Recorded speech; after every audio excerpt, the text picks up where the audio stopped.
Hello friends, welcome to my channel વાળા હિના. આજે આપણે બનાવવાનો છે મમરાનો ચેવડો. આપણે રેગ્યુલર તો મમરાનો ચેવડો બનાવતા હોય છે. આજે મેગીવાળો મસાલાવાળો બનાવવાનો છે. તેની માટે આપણે જોશું.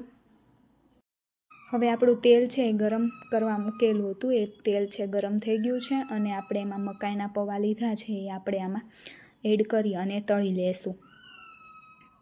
પૌવા છે એ તળાઈ જાય ત્યારબાદ આપણે છે એક બાઉલની અંદર કાઢી લેવાના છે અને મકાઈના પૌવા અને ત્યારબાદ આપણે એકદમ ઝીણી 0 સાઇઝ મીડિયમ સાઇઝની જે ભૂંગળી આવે છે એ આપણે લીધેલી છે અને મોટી સાઇઝની ભૂંગળી મળે છે પણ આપણે મીડિયમ સાઇઝની હાવ 0 નંબરની લીધી છે. અને ત્યારબાદ એક વાટકા છે જે રેડીમેડ મળે છે એ લીધા છે એકદમ ઝીણા એવા, એટલે એ મમરામાં છે સરખી રીતે ભળી જાય એ લીધું છે. આપણે જરૂરિયાત અનુસાર છે, આમાં ક્વોન્ટિટી નથી લીધી. આપણે જેટલું મમરાનો ચેવડો 1 થેલીનો બનાવવાનો છે એટલે આપણે એ અનુસાર મકાઈના પૌવા અને બધી વસ્તુઓ છે એ બધી લીધેલી છે. તો 1 બાય 1 રીતે આપણે પહેલાં પૌવા છે એ કાઢી લેશું તળીને અને ત્યારબાદ છે આપણે જે ઓલે ભૂંગળી છે એ તળવાની છે. હવે ત્યારબાદ આપણે છે મકાઈના પૌવા તળાઈ ગયા છે. હવે આપણે એકદમ ઝીણી મીડિયમ સાઇઝની જે ભૂંગળી અને આ વાટકા છે પતલા અને એકદમ ઝીણા એવા છે એ તળવાના છે. તો એ પણ તળાઈ ગયા છે તેલમાં, આપ જોઈ શકો છો. એને પણ છે આપણે એક બાઉલની અંદર છે કાઢી લેવાના છે. મસ્ત કલરફુલ છે એ લાગે છે અને ખાવામાં એકદમ મજા આવે છે.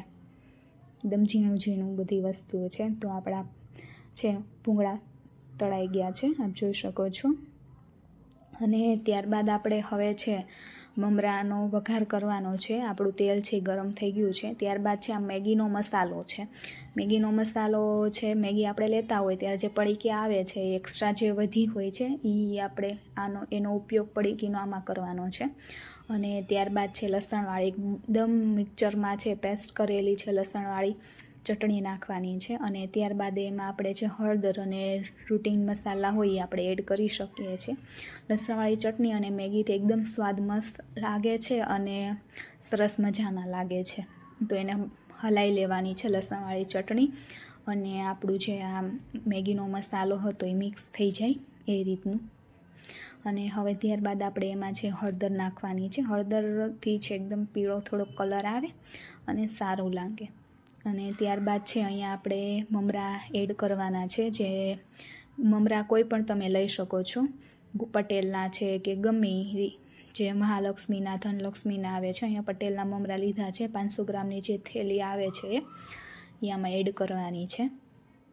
અને એડ કરી અને સરખી રીતે છે તેલ અને આપણો જે બધો મસાલો છે એ મિક્સ કરી લેવાનો છે વ્યવસ્થિત રીતે, જે મમરામાં ભળી જાય એ રીતના. મમરા સરખી રીતે હલાવવાનું છે કારણ કે આપણો વઘાર છે એ નીચે ત્યાં બેસી ગયો હોય ને ઉપર હલાવે તો મમરામાં ઉપરના જ ઓલા વ્યવસ્થિત છે મસાલો ભળે. એટલે સરખી રીતના છે આપણે મિક્સ કરી દેવાનું છે. અને ત્યારબાદ આપણે છે એની અંદર જે ભૂંગળાની આપણે તળેલું છે એ બધું એડ કરવાનું છે 1 બાય 1. તો આપ જોઈ શકો છો કે એકદમ કલર છે આપણા મમરાનો ચેન્જ થઈ ગયો છે. અને હવે એમાં છે સ્વાદ અનુસાર આપણે મીઠું નાખવાનું છે. અને ત્યારબાદ છે આપણે એમાં સેવ નાખવાની છે. બજારમાં જે રેડીમેડ મળે છે એ લીધેલી છે સેવ, એ આપણે મિક્સ કરી દેવાની છે. મિક્સ બધું વ્યવસ્થિત થઈ જાય, મીઠું અને આપણું જે છે સેવ એ પણ વ્યવસ્થિત રીતે મિક્સ થઈ જાય એ રીતના. અને ત્યારબાદ આપણે જે ભૂંગળા છે તળેલા જે છે એ આપણે એડ કરવાના છે. મકાઈના પૌવા અને આપણા જે ભૂંગળા, નાની નાની ભૂંગળી કહી શકાય એ, અને આપણા જે વાટકા છે એકદમ સ્મોલ મીડિયમ સાઇઝના. તો હવે તો ચેવડો આપણો રેડી થઈ ગયો છે. એકદમ ટેસ્ટફુલ અને થોડોક યુનિક, ચટાકેદાર, તીખો અને મેગી મસાલાથી ભરપૂર છે. તો તમે પણ એકવાર અવશ્ય ટ્રાય કરજો આવી રીતના. અમે તો આવી રીતના મમરાનો ચેવડો છે બનાવીએ છીએ.